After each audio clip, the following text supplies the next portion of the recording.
سب سے پہلے تو مولانا صاحب بہت شکریہ کہ آپ نے ہمیں ٹائم دیا. ہماری بہت عرصے سے یہ خواہش تھی کہ آپ ہمیں کچھ ٹائم دیں اور ہم آپ سے گفتگو کر سکیں. تو ہم جو ہے اگر اس پروگرام کا آغاز اس بات سے کریں کہ کیونکہ ماہ ربیع الاول بھی ہے تو یہ ہمیں سمجھائیں، کیونکہ خاص طور پہ نوجوان نسل آپ سے یہ ضرور جاننا چاہے گی کہ ربیع الاول کی فضیلت کیا ہے. بسم اللہ الرحمن الرحیم والصلاة والسلام علی رسولہ الکریم وعلی آلہ وصحبہ اجمعین. ربیع الاول 12 مہینوں میں آپ کی ولادت سے پہلے کوئی خاص اہمیت نہیں رکھتا. اہمیت کے مہینے تھے ذوالقعدہ، ذوالحج، شوال اور محرم. اللہ نے اپنے نبی کو اس سے بھی بے نیاز رکھا کہ یوں کہا جاتا کہ رمضان کے مبارک مہینے میں پیدا ہوئے یا حج کے مبارک مہینے میں پیدا ہوئے. اللہ نے آپ کو ایک عام سے مہینے میں پیدا کر کے اس مہینے کو عزت عطا فرمائی، اور ایک نام کی مناسبت تھی. ربیع کہتے ہیں موسم بہار کو. تو دنیا میں جیسے موسم بہار کی آمد تھی تو انسانی ارواح کے لیے بھی آپ کی آمد موسم بہار کی آمد تھی. آپ کے آنے سے جیسے بہار میں پھول، کلیاں، ہر چیز شوخ ہو جاتے ہیں اور درخت بھی سرسبز ہو جاتے ہیں، آپ کی آمد نے انسانیت کو سرسبز کر دیا، خوبصورت بنا دیا. آپ ایک ایسا پیغام زندگی لے کر آئے جو سب کے لیے نور ہدایت ہے. آپ نے فرمایا کہ ترکتکم علی محجۃ بیضاء لیلھا کنہارھا لا یزیغ عنہا الا ہالک. میں تمہیں ایک روشن راستے پر چھوڑ کے جا رہا ہوں، اس میں رات آتی ہی نہیں، اس کی رات بھی دن ہے اور دن بھی دن ہے. جو اس میرے راستے سے ہٹے گا وہ ہلاک ہو جائے گا، اس کی دنیا بھی برباد ہو جائے گی، اس کی آخرت بھی برباد ہو جائے گی. تو ربیع الاول خود بابرکت بنا ہمارے نبی کی آمد سے. کہ اس کو کس طرح سے منایا جائے، کیا اس کو منانا چاہیے؟ اس کا تقاضا کیا ہے محبت کا کہ ہم اپنی عقیدت اور محبت کا اظہار کریں؟ تو اس کے لیے کیا جلوس نکالیں یا جو ہم روایتی طریقہ کار دیکھتے ہیں محافل کا انعقاد کریں؟ کس طرح سے اس کو سیلیبریٹ کیا جائے؟ دیکھیں، محبت کا لازمی نتیجہ ہے فرما برداری اور اطاعت. اگر اللہ کے نبی کی محبت بڑھ رہی ہے، فرما برداری بڑھ رہی ہے، تو مقصد نبوت پورا ہو رہا ہے. اور اگر ان چیزوں میں کوئی تبدیلی نہیں، صرف ڈھول ڈھمکے کر کے نعتیں پڑھ کے ربیع الاول منانا ہے، تو اس کی اللہ کے ہاں کوئی قیمت نہیں ہے. اللہ نے مجھے پوری دنیا پھرائی، 100 کے قریب ملکوں میں گیا ہوں، کہیں نہ کہیں ربیع الاول مل جاتی تھی. بہت مہذب، بہت شستہ مسجد میں یا بڑے ہال میں لوگ جمع ہوتے ہیں اور اس میں اللہ کے نبی کی تعریف ہوتی ہے نعتوں کی شکل میں اور خطبات کی شکل میں. علماء بیان کرتے ہیں، شاعر اپنا کلام پیش کرتے ہیں. تو یہ تو ٹھیک ہے، لیکن جیسے یہاں ایک ہنگامہ ہو جاتا ہے اور ربیع الاول کا جلوس وہ کسی صورت میں بھی اللہ کے ہاں پسندیدہ نہیں. اللہ کے نبی نے ہمیں پوری زندگی سمجھا دی ہے. اس میں الحلال بین والحرام بین.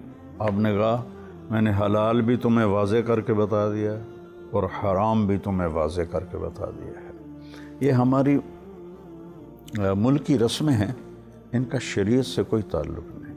مولانا صاحب، جس طرح سے آپ نے فرما برداری اور اطاعت کی بات کی، تو نبی کریم صلی اللہ علیہ وسلم کی تعلیمات کی روشنی میں ذرا ہمیں یہ سمجھائیں کہ ہم کس طرح سے اپنی زندگیوں میں اس اطاعت اور فرما برداری کو اپنا سکتے ہیں۔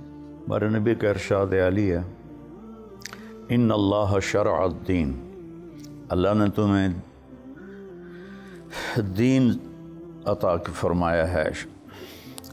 شریعت، شرع چشمے کو کہتے ہیں، اس سے شریعت ہے کہ ہدایت کا چشمہ پھوٹتا ہے دین سے۔ اور پھر اس کے بعد آپ نے فرمایا وَأَحَلَّ حَلَالًا، کچھ باتیں کرنے کی ہیں، وَحَرَّمَ حَرَامًا، کچھ حرام ہیں چھوڑنے کی ہیں، وَسَنَّ سُنَنًا، ان کو کرنے کا چھوڑنے کا طریقہ بھی بتایا ہے، وَحَدَّ حُدُودًا، اور ایک لمٹ بھی مقرر کی ہے، اس سے نہ ادھر جانا ہے نہ ادھر جانا ہے۔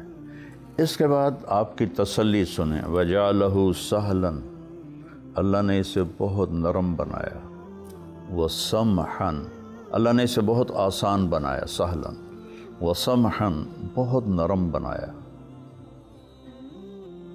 وَوَاسِعًا، بہت کشادہ بنایا، وَلَمْ يَجْعَلْهُ ضَيِّقًا، اور اس میں کوئی تنگی نہیں رکھی، کسی قسم کی کوئی تنگی نہیں رکھی۔ تو ہمارے ماحول میں دین پر چلنے کو مشکل سمجھا جاتا ہے۔ دین تو فطرت ہے، بھوکے کے لیے روٹی کھانا کو مشکل کام، پیاسے کے لیے پانی پینا کو مشکل کام۔ یہ دین فطرت اللہ التی فطر الناس علیہا، قرآن میں کہا۔ تو دین فطرت ہے، اس پہ چلنا اتنا ہی آسان ہے جیسے بھوکے کو روٹی کھانا، پیاسے کو پانی پینا۔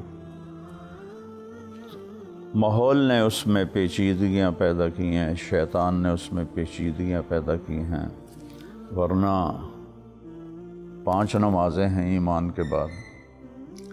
پہلی امتوں پر 2 نمازیں تھیں، فجر کی 2 رکعت، عصر کی 2 رکعت، اور اس میں جماعت نہیں ہوتی تھی، اپنے اپنے عبادت خانوں میں وہ انفرادی طور پہ ادا کرتے تھے۔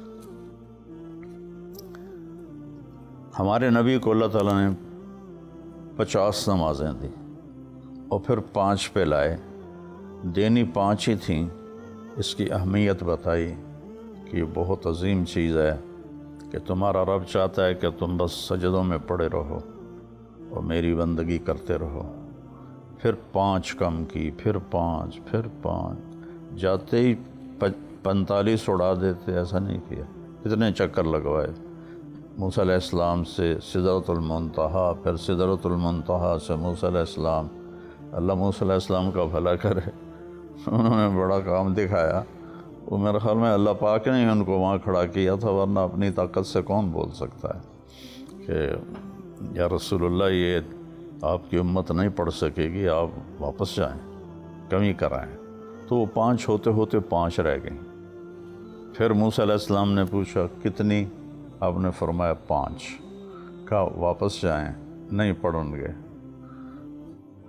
تو آپ نے فرمایا ہر دفعہ 5 کم ہو رہی ہیں، ابھی جاؤں گا تو یہ ساری کم ہو گئی تو میری امت کا تو نقصان ہے، مجھے شرم آتی ہے، اب میں واپس نہیں جاؤں گا۔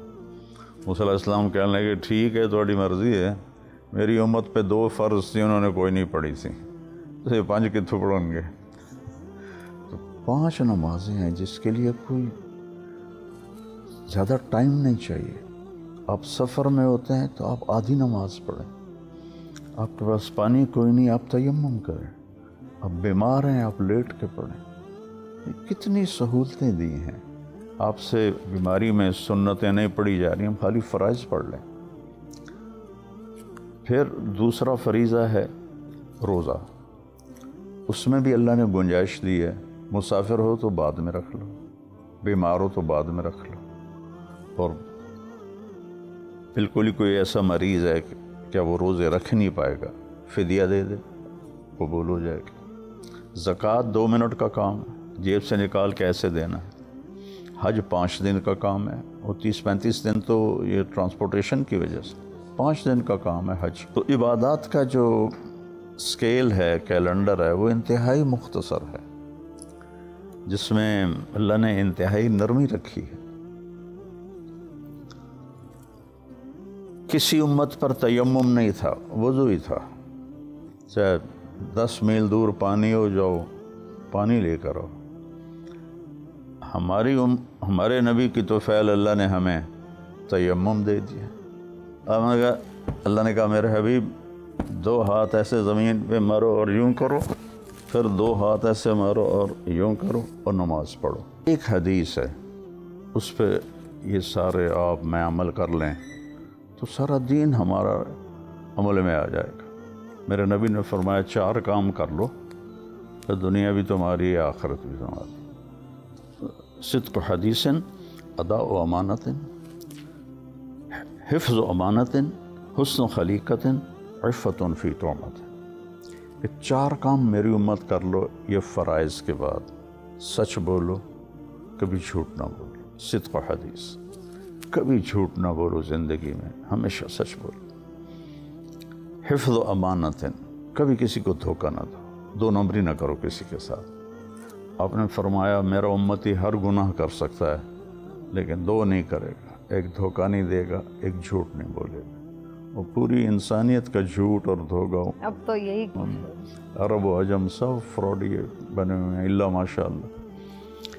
تیسرا فرمایا حسن خلیقت، اخلاق اچھے رکھو، ماں باپ سے، بیوی سے، بچوں سے، دوستوں سے، اپنوں سے، غیروں سے اپنے اخلاق اچھے رکھو۔ چوتھا فرمایا رزق حلال کماؤ، تو پورا دین آپ کے ہاتھ میں آ گیا۔ اتنا آسان اللہ نے کیا ہوا ہے ہمارے لیے۔